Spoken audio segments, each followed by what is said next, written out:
Hey guys, just got home. Long mission, long drive. Believe me, long drive. Went and met up with Kid Frost, but by my surprise, excuse me, who I ended up seeing there or meeting, I should say, was Danny Trejo, Machete. It's pretty badass. Really cool guy, very down to earth. It's just an all around good deal. I'm helping Frost, battle his cancer, and he's a good man. He's a strong man. I got to give him to him. We kind of found each other, and it's just weird how things and people tend to kind of flock together, kind of deal. And I've been alone a lot, through this whole deal. Trying to learn as I go, and no genius. Okay, not by any means, man. It's been a battle to try to keep my sanity, with all the other bullshit that goes on with, people running their mouths and all that other nonsense. But, just trying to be able to stay on top of something I never really went to school for. You know what I mean? I never worked in a hospital or anything in the medical field at all. Okay. I don't understand why I was able or capable to learn as much as I've learned when it comes to cancer and pretty much a lot of other diseases as well now. I just, like I said before, when your back is against the wall and you basically don't have any other choice, you know what I mean? You got no other choice. You can either sit there and just allow it to happen, or you can try to find another way, and I had already known, Tommy Chong kind of helped us early, and we knew, I knew what we needed to do. It's just, my love still believed in the system.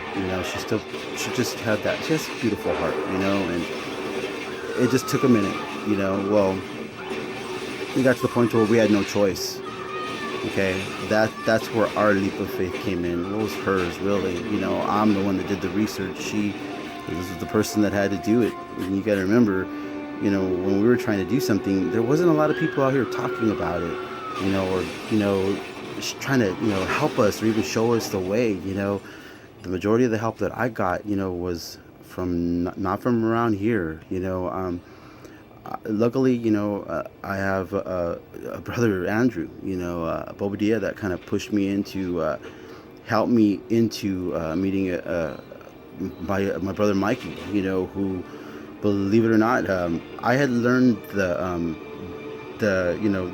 the aspect of how to do this, or what it does to the body and how it works, but I didn't know how to get my hands dirty, and this young kid he's just brilliant.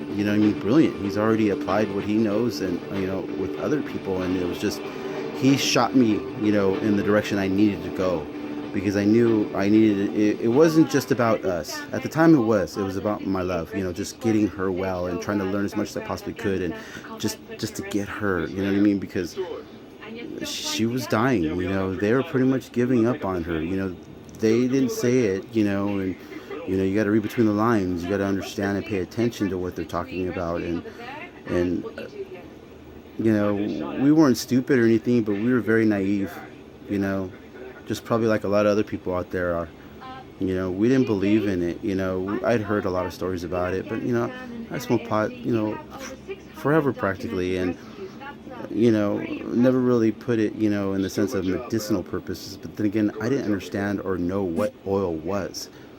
I didn't know the properties of oil or what it does to the body, and literally in every aspect, to topically, to ingesting, to suppository. I mean, literally, it's just unreal. I understand now why they have it, as a Section 1 drug, because it would pretty much wipe out the whole pharmaceutical industry. Literally, oncology gone. I mean, it's just weird how things work. I just started learning something, and never expected it to be, this kind of deal. But for some reason it did, and I tell my love, because she's always telling me to slow down and you need rest and, that kind of stuff. And, I try to sleep, I mean, But, I always tell her, it's, for some reason I was able to do this. I don't understand why. Like, you know me, love. I'm not a genius. I don't know why I was able to learn this. This was never something that I was trying to learn, or I'm a pot smoker. I'm not into this whole oil thing or whatever it is. The whole wax and all that.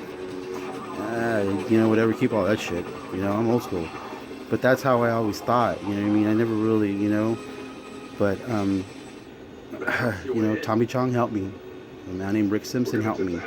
Um, then Drew, then Mikey, and then by that point, I had already kind of got to where my feet were standing. You know what I mean? I knew what I had to know, but there was really nobody there, saying, okay, now do this.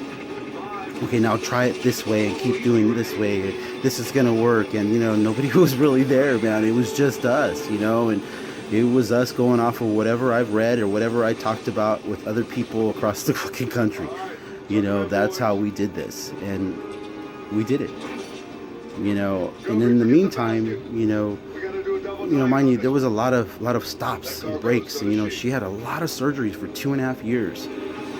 So there was, it just really sucked for her because she was just getting her ass kicked, and there was no reason why, that she had to go through so much shit.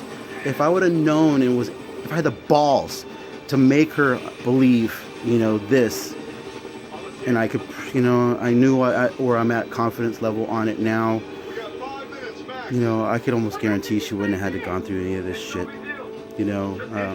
It's a wonderful thing, because when it's done right, I mean, I've seen it do, a lot of miraculous things, people on their deathbed, brain tumors, grand mal seizures in kids, where they're just seizing up all day and all of a sudden, boom, man, it literally almost stops to nothing, It's just unreal.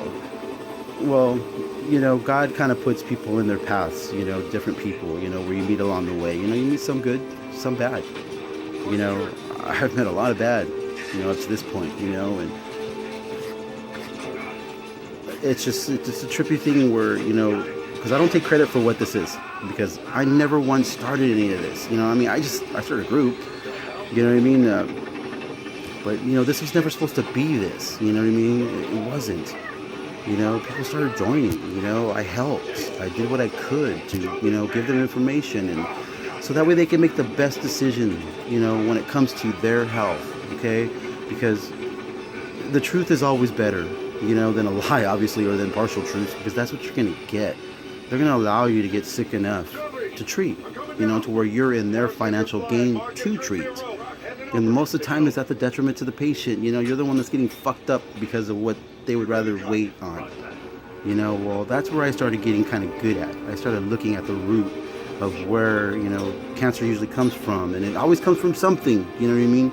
So, the majority of the colon cancers I've come across, there was that some sort of irritable bowel syndrome, diverticulitis, colitis, ptosis. I mean, it just goes along those chains, indigestion issues, they're setting you up to this point. All it takes is changing your diet, more fiber in it, not so much processed foods, and, stay away from red meats and stuff like that for a minute, go bland for a while, and then, whites, feast, chickens, good, broccolis, kale, spinach juices, alkaline water, I think everybody should be on that every day. It's just a matter of what we should be doing, and we're not. This water that we drink at our faucets or wherever we go to, you gotta remember it. The FDA is poisoning us. It's documented and it's true. I know people all conspiracy theory, blah blah. No, it's proven. Fluoride in the water, it's just unreal. What they have out here. 1/3 to 1/2 of the American population will be diagnosed with cancer in their lifetime. That's fucking high, man. It's not going anywhere, and they're not planning on it going anywhere. So it's to each of you, yourselves, to learn. I'm here to help anybody and everybody, man. I'll give you the truth. I'm not going to sugarcoat anything. I'm very in your face, because I believe you should be tired and fed up of being lied to. Okay? Because if I show you Okay, now this, you have to understand. Cancer, it's not no American Cancer Society fucking video that's on TV. It's no commercial. Okay? It's fucking torture. It's pain. It's suffering. It's anguish, all the way around. From your family members watching to the person that's going through it. And there's no need for it. None. It's been proven chemotherapy does nothing, literally nothing, in the sense of killing cancer or preventing cancer spreading. Okay? It does nothing in the sense of healing. It kills your body. It kills cells. Okay? And in certain aspects, when they say it's killing cancer, so you have to understand what killing cancer in their eyes means. Okay? See, they can't see everything. Okay? And they don't have a cure for cancer, okay? So in their eyes, small victories are big victories, and that's how we have to portray them, right? Well, what they didn't tell you, and what reads in the fine print, is when chemotherapy is applied and actually kills a cancer cell, what that cell does is it pops. It secretes a protein, which in turn supports secondary cancer growths. Okay, so chemotherapy, plan on getting cancer again. Okay, they'll get you cancer free now. You'll pop the balloons, pop the champagne bottles, take the pictures, even get the certificate saying you're cancer free, you did it. The whole time they are setting you up until you come back, which is 3 months, 6 months, a year, maybe a little more, maybe less, and you're way fucking worse, okay? Way worse. And it's cha-ching to them. Why? Because now you come full circle. Now you're gonna get part of the system again, and we're gonna teach you. We're gonna send you to this specialist, and I want you to try this cocktail. You're a guinea pig. Okay, that's exactly what it is, plain and simple. And these cocktails and these other doctors, money. It's all derived by money. They have no cure for cancer. So when they start sending you around, you gotta think, man, what the fuck are they doing? And the whole time you're getting tortured. Okay? You live or die. It doesn't mean shit to them. Well, it does to me.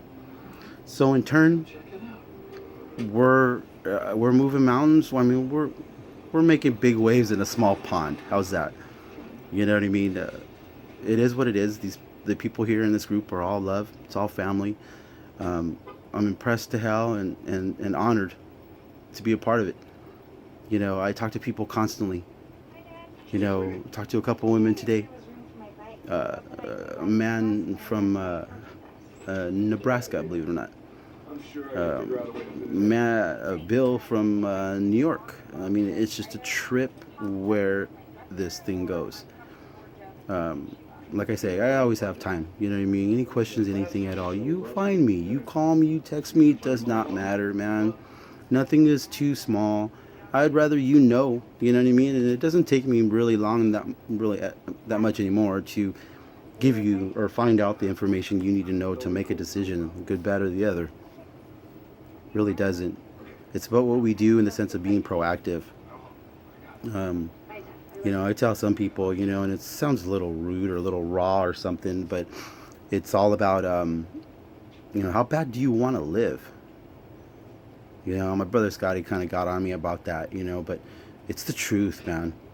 Because you have to make a decision, okay? This is not one of those decisions that, I've heard so many stories of people, using, the oil as well as, doing their chemotherapy and their radiation and stuff like that. But you got to remember, oil comes in with all this power, you know what I mean? It just blows your blood up, man. It's just unreal what it does to your blood in the sense of healing and strength and rejuvenation, okay? And then when chemotherapy is applied or radiation is applied, it just pretty much wipes out whatever the oil has just done. So now you're starting from scratch each time. But each time you're starting, you're weaker. Okay? You're a lot weaker each time. Okay, so you can't expect the oil to do what it's supposed to do if you're killing it at the same time. That's where the leap of faith comes in. You gotta be true to what you believe. And I believed it in my heart, and I knew this was the only thing that was going to save my love. She is 61 weeks right now, I believe, cancer-free. We're doing what we have to do to stay on point. At least I'm trying. I'm learning every day, trying to learn as much as I possibly can every day. Got a really good team now starting, it looks like. Kid Frost, La Raza. Yes, sir. I'm helping him as we speak. Future business partner now. Him with another man named Chris, who is the owner of Starbuds .760 called Moon Rocks. big big shop out in Victorville, I believe it is. We're gonna be starting a nonprofit soon, from what I understand, and it looks to be, you know, we want to get out there. Talked to somebody not too long ago about maybe making a trip out to Sacramento, trying to find a senator, and getting this in the sense of proposing a bill, because you have to understand insurances, they won't pick this up, you know. So you're talking about a cure for pretty much almost all non-curable diseases, literally. You know what I mean? Anything that's killing you by blood, that's moving around by blood, cannabis oil will affect in a sense of positive change in your body. Okay, think about it that way. Okay, it's just for you to know, but it just does. Well, I had a great meeting, like I said. Met up with Kid. Frost is always on point. The guy already knows. Like I said, he knows what's going on. He knows what time it is in the sense of his own health. Kind of have to, get on him a little bit. You know what I mean? Because cancer don't take vacations for his concerts and shit. So it's just about making sure. I'm doing my best to work with him as well as getting him well, and then meeting Danny tonight. And talking to him about his movies and the support he has for Frost. Was just unreal. He was there supporting Frost. Badass. I thought. You know what I mean? I didn't expect to meet him there, but you know what I mean? It's cool people. Really laid back, way just chill guy. Really cool, down to earth. Was kind of like just tripping on me in the sense of watching me, talking to me about, just kind of, trying to learn from me at some points, and then, just telling me shit. What I mean? He's kind of one of those guys that, don't interrupt, don't ask questions. You know what I mean? Especially when he's talking. It's funny, man. It's way cool, way funny. But it was one of those really cool experiences tonight. You know what I mean? Because, I'm honored. I'm humbled. This family is just, it's growing. We're doing something. God willing, this thing gets to that point to where, we're on the verge of wiping out cancer. You know what I mean? And making sure people know about this. That's the thing, is we're a small group of people right now that actually acknowledge the fact that cannabis oil does cure cancer. Okay, but there's so much out there that says it doesn't. That's all they believe, is that it does not do that. It's a drug. It's for high. I've seen it, man. It's a trip, okay? But it's, how bad do you want to live? And the longer you wait, the worse it's gonna be. I'm here, just saying goodnight, man. Just an awesome evening, and blown away, literally. Got knocked off my seat tonight, meeting these people, and